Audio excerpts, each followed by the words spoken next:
शौकत सिद्दीकी के नावल खुदा की बस्ती का नाम आपने ज़रूर सुना होगा, और अगर आप इस नावल को पूरा सुनना चाहते हैं तो हमने अदबी दुनिया पर इसको अपलोड किया है, आप इसे वहाँ सुन भी सकते हैं। ये नावल उर्दू के साथ साथ हिंदी में भी पब्लिश हो चुका है, राजकमल प्रकाशन से आ चुका है। लेकिन आपको ये नावल सुनना या पढ़ना क्यों चाहिए?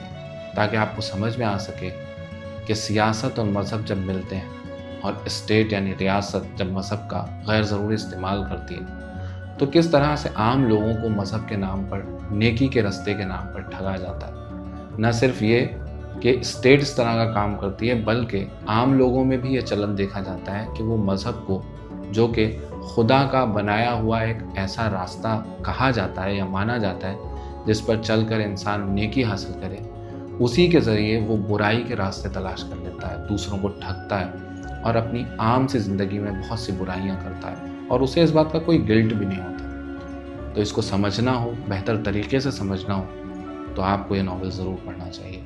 शुक्रिया।